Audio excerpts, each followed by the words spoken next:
محترم سامعین، ماہنامہ سلطان الفقر کا شائع کردہ مضمون جدت، جسے تحریر کیا ہے مسز فاطمہ برہان سروری قادری صاحبہ نے۔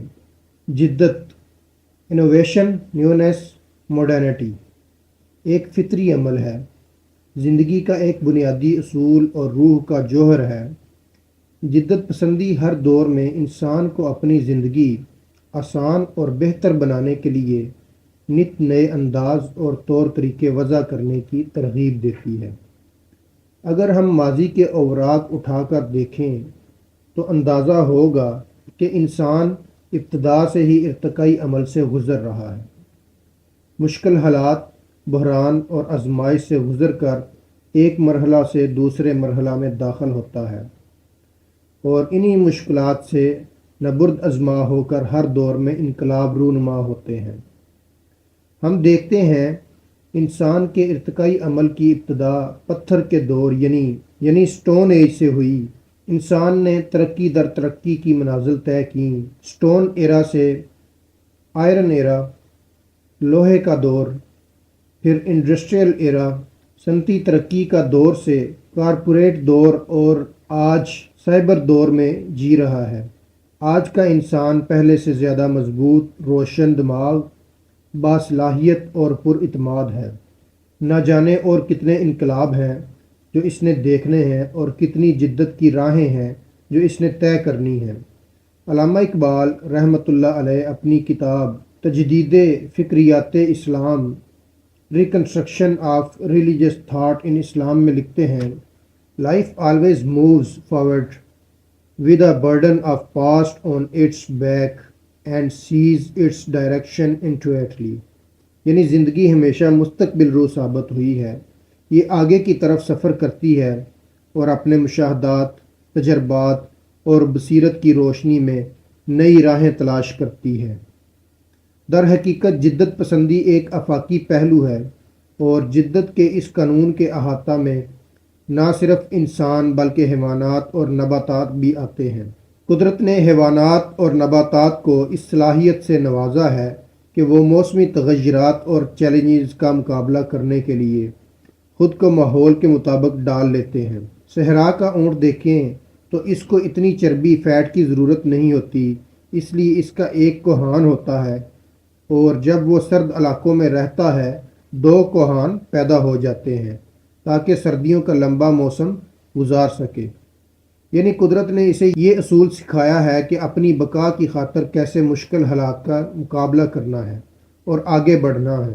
قدرت نے انسان کے لاشعور میں بھی جدت کے جواہر پوشیدہ رکھے ہیں۔ جس طرح کچھ ذرات پانی کی سطح پر ہوتے ہیں اور کچھ گہرائی میں۔ اگر پانی میں پتھر پھینکا جائے تو گہرائی کے ذرات پانی کی سطح پر ابھر آتے ہیں۔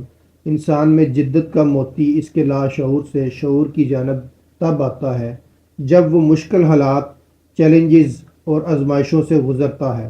وہ بقا کی خاطر نئی راہیں تراشتا ہے اور ایک نئی اور مضبوط شخصیت کے ساتھ ابھر کر سامنے آتا ہے۔ سقراط بھی اس حوالہ سے یہی کہتا تھا کہ میں کوئی نیا علم لے کر نہیں آیا، میں سوال اور جواب کے ذریعے لوگوں کے لاشعور میں موجود علم کو ان کے شعور تک لے آتا ہوں۔ دنیا میں آج تک جتنی بھی ایجادات ہوئی ہیں وہ بھی اسی طرز پر ہوئی ہیں۔ نئی ایجادات کو لے کر تمام سوچ، ترکیب، آئیڈیاز سب انسان کے لاشعور میں پہلے سے موجود ہوتے ہیں، بس بوقت ضرورت وہ ابھر کر لاشعور سے شعور کی جانب آ جاتے ہیں۔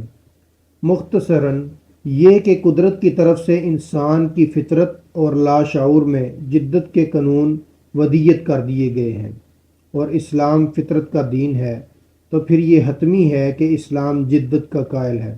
ایک صحیح مومن کی نشانی بھی یہی ہے کہ وہ جدت کا قائل ہوتا ہے اور زمانہ کے ساتھ چلتا ہے۔ جس ترقی کی راہ پر زمانہ چلتا ہے وہ اس راہ کا امام ہوتا ہے۔ سلطان العاشقین حضرت سخی سلطان محمد نجیب الرحمن مدظ اللہ الاقدس فرماتے ہیں، انسان کامل اپنے زمانہ کا امام ہوتا ہے اور وہ ہمیشہ زمانے کے ساتھ چلتا ہے۔ تبدیلی کائنات کا اصول ہے، تبدیلی کے ساتھ جو تبدیل نہیں ہوتا وہ فنا ہو جاتا ہے۔ علامہ اقبال رحمۃ اللہ علیہ کتاب تجدید فکریات اسلام reconstruction of religious thought in Islam میں لکھتے ہیں، خدا سے وفاداری کا مطلب خود انسان کی مثالی فطرت سے وفاداری ہے۔ جیسا کہ اسلام نے سمجھا ہے، زندگی کی مطلق روحانی اساس ازلی ہے اور تغیر اور تنوع میں اپنا اظہار کرتی ہے۔ آج ہماری قوم جس زبوں حالی انتشار اور زوال کا شکار ہے، اس کی سب سے اہم وجہ یہی ہے کہ ہم نے خود پر جدت کی راہوں کو تنگ کر لیا ہے۔ دنیا جس تیز رفتاری سے ترقی کی راہ پر چل رہی ہے، اس کے مقابلہ میں ہم سست روی کا شکار ہیں۔ وہ قوم جس نے 1000 سال پوری دنیا پر حکمرانی کی، آج وہ ترقی کی دوڑ میں پیچھے ہے۔ اس کی ایک وجہ یہ ہے کہ ہم نے جدت کو مغرب کی پیش کی گئی جدیدیت ماڈرنزم کی تصویر کے ساتھ الجھا دیا ہے۔ ماڈرنزم یعنی جدیدیت، جو مادیت پرستی سیکولرزم کی ایک قسم ہے، دراصل ان نظریاتی، تہذیبی، سیاسی اور سماجی تحریکوں کے مجموعہ کا نام ہے جو 17ویں اور 18ویں صدی کے یورپ میں روایت پسندی اور کلیسائی استبداد کے رد عمل میں پیدا ہوئیں۔ یہ وہ دور تھا جب یورپ میں کلیسا کا ظلم اور جبر اپنی انتہا کو تھا۔ تنگ نظر پادریوں نے ہر طرح سے سائنسی ترقی اور علوم پر سخت پابندی عائد کی ہوئی تھی۔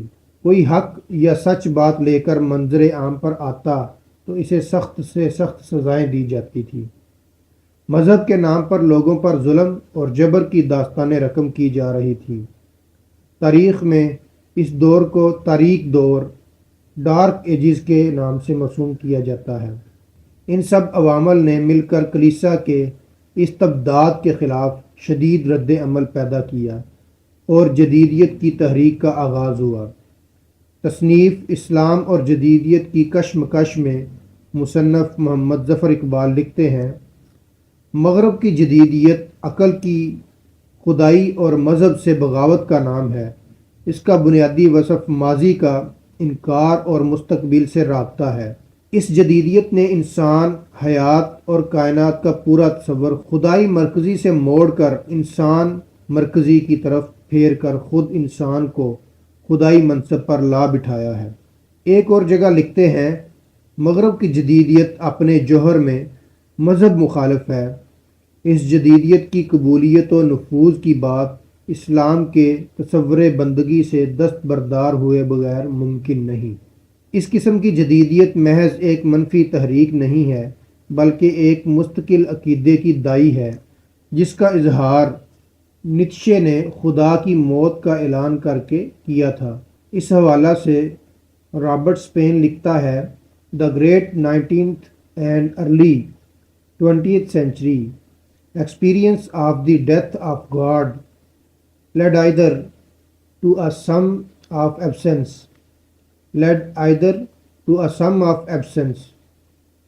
or a new individual of man and human power۔ دراصل مغرب نے کئی سال کلیسائی نظام کے باعث پسماندگی، تنزلی اور زبوں حالی میں گزارے۔ اس لیے مغرب کے لاشعور سے جو بقائے حیات کا قانون سامنے آیا، وہ ماڈرنزم کی صورت میں ابھرا۔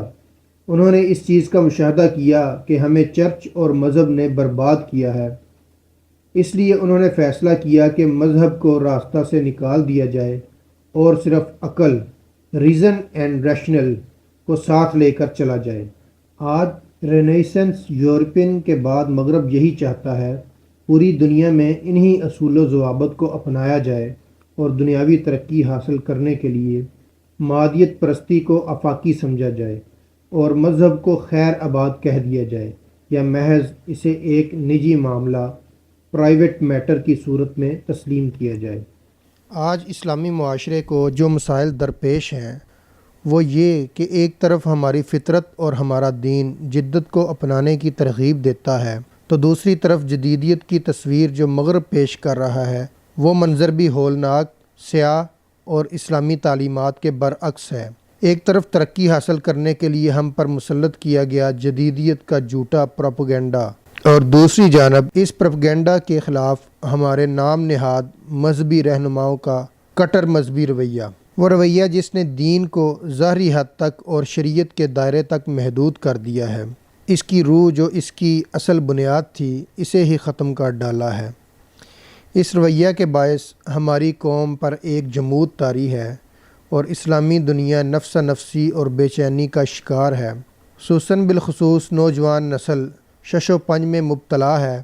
ہماری روح، دماغ اور وجود دو انتہا پسندیوں ایکسٹریمٹیز کے درمیان الجھ کر رہ گئے ہیں۔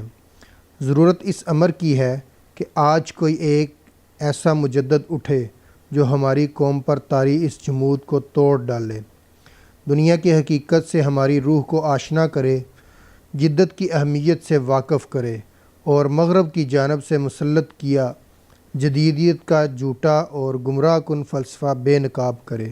بقول اقبال، ہزاروں سال نرگس اپنی بے نوری پہ روتی رہی، بڑی مشکل سے ہوتا ہے چمن میں دیدہ ور پیدا۔ حقیقی جدت کے اصولوں کو ہماری صفوں میں شامل کرنے کے لیے ضروری ہے کہ ہم مغرب کی تقلید نہ کریں، بلکہ خود جدت کے قانون کو ان بنیادوں پر استوار کریں جو ابدی اور دین اسلام کی حقیقی تعلیمات کے مطابق ہوں۔ آج ہمیں خود اپنا ایک نیا جہان پیدا کرنا ہے۔ علامہ اقبال رحمۃ اللہ علیہ اسے شاعرانہ انداز میں یوں بیان کرتے ہیں: دیکھے تو زمانے کو اگر اپنی نظر سے، دیکھے تو زمانے کو اگر اپنی نظر سے، افلاک منور ہوں تیرے نور سحر سے، خورشید کرے کسب ضیاء تیرے شرر سے، ظاہر تیری تقدیر ہو سیمائے قمر سے، دریا متلاطم ہوں تیری موج گوہر سے، شرمندہ ہو فطرت تیرے اعجاز ہنر سے۔ ہم جدت کے قانون کو کس بنیاد پر استوار کر سکتے ہیں؟ اسلام کے دو پہلو ہیں، ایک کا تعلق ظاہر سے ہے اور دوسرے کا باطن سے۔ جدت فطرت کا اہم پہلو ہے، اس لیے ضروری ہے کہ اس کی اساس روحانی ہو۔ علامہ اقبال رحمۃ اللہ علیہ نے مسلمانوں کی ترقی اور بہتری کے لیے جو اصول وضع فرمائے ہیں، اس کا انحصار بھی روحانی ترقی پر ہے۔ جیسا کہ آپ رحمۃ اللہ علیہ کتاب تجدید فکریات اسلام، reconstruction of religious thought in Islam میں لکھتے ہیں، انسانیت کو آج تین چیزوں کی ضرورت ہے: کائنات کی روحانی تعبیر، فرد کا روحانی استخلاص، آزادی، نجات، اور ایسے عالمگیر نوعیت کے بنیادی اصول جو روحانی بنیادوں پر انسانی سماج کی نشو نما میں رہنما ہوں۔ سلطان العاشقین حضرت سخی سلطان محمد نجیب الرحمن مجز اللہ الاقدس اس حوالے سے فرماتے ہیں: دنیا اور آخرت میں کامیابی کے لیے سیاست کی نہیں بلکہ روحانی تربیت کی ضرورت ہے۔ سادہ اور آسان الفاظ میں بات کی جائے تو جدت ترقی کو کہتے ہیں۔ ترقی کی دو اقسام ہیں، ظاہری ترقی اور باطنی ترقی۔ ظاہری دنیا تو ایک چھوٹا سا عالم ہے، اصل جہان تو انسان خود ہے، یعنی اس کا باطن۔ جب وہ بحیثیت انسان روحانی ترقی حاصل کرے گا تو ظاہری دنیا کو مسخر کرنا اس کے لیے مشکل نہیں رہے گا۔ مولانا روم رحمۃ اللہ علیہ اس حقیقت سے پردہ اٹھاتے ہوئے فرماتے ہیں: بس بصورت عالم صغرا توئی، پس بمانی عالم کبریٰ توئی۔ ترجمہ: شکل سے تو جہان صغیر ہے مگر حقیقت میں تو جہان کبیر ہے۔ آدمی را ہست ہست تن سقیم، لیک در باطن یک خلق عظیم۔ ترجمہ: انسانی جسم حواس کے نظریے سے حقیر و ہیچ ہے مگر باطن میں عالم عظیم ہے۔ واصف علی واصف رحمۃ اللہ علیہ فرماتے ہیں: آپ کا اصل ساتھی اور آپ کا صحیح تشخص آپ کے اندر کا انسان ہے، اس نے عبادت کرنی ہے اور اسی نے بغاوت۔ وہی دنیا والا بنتا ہے اور وہی آخرت والا۔ اسی اندر کے انسان نے آپ کو جزا اور سزا کا مستحق بنانا ہے۔ فیصلہ آپ کے ہاتھوں میں ہے۔ آپ کا باطن ہی آپ کا بہترین دوست اور وہی بدترین دشمن۔ آپ خود ہی اپنے لیے دشواری سفر ہو اور خود ہی شادابی منزل۔ باطن محفوظ ہو گیا تو ظاہر بھی محفوظ ہو گیا۔